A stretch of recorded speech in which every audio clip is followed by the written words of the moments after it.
سلام بچه‌ها، امیدوارم حالتون خوب باشه. توی این ویدیو میخوام بهتون توضیح بدم که یه قهوه خیلی خوب و اینکه با یه فرنچ پرس خیلی معمولی توی خونه بتونید یه قهوه قابل قبولی برای خودتون درست بکنید، بخورید عشق کنید. بچه‌ها ما قهوه‌های زیادی رو امتحان کردیم و به این نکته هم رسیدیم تازگی که توی سوپرمارکت‌ها موجود، اسپانسر هم نداریم، تبلیغ هم نمی‌کنیم، حالا داستان نشه برامون. قهوه بومانو، اونایی که دوستان کافئین، بیشتر کافئین براشون مهمه، میتونن 30-70 روبوستاشو بگیرن.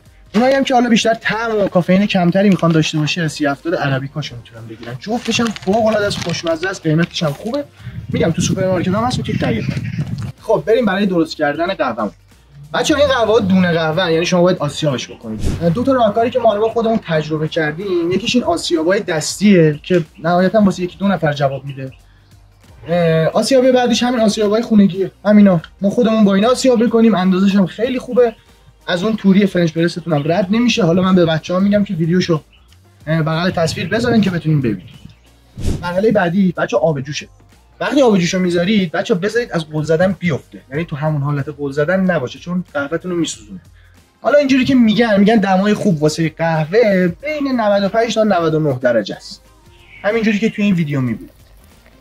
خب برای اینکه قهوه‌تون اصطلاحاً لرتی نشه، یعنی اون گردای ریزی توش نباشه که گلوتون رو اذیت بکنه، همینجوری که تو این ویدیو می‌بینید اول یه ذره آب جوش بریزید، هم بزنید به آرومی و بعد دوباره آب اضافه بکنید. اینجوری باعث میشه که اون لرت قهوه اصطلاحاً کمتر بشه. حالا هم 4 دقیقه صبر بکنید تا قهوه‌تون دم بکشه.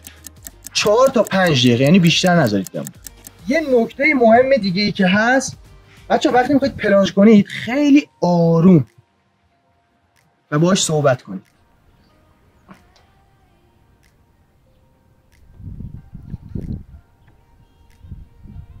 و آخرین مرحله‌ش هم اینه که قهوه رو میریزی. قهوه کارو بگیر. سینا جون نمیخوری؟ صدا خنده منم افتاد. واقعا عالیه.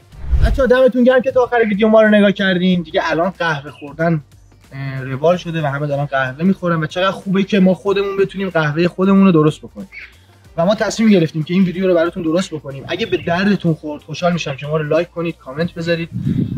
ما تصمیم گرفتیم توی این چنل حالا چیزایی که خودمون تجربه کردیم و میدونیم که به درد شما هم خواهد خورد، براتون توی این چنل ویدیوشو بگیریم و بذاریم. حتما چنل رو دنبال کنید که این ویدیوها رو از دست ندید. بریم قهوه‌مون رو بخوریم که سرد نشه. مخلص.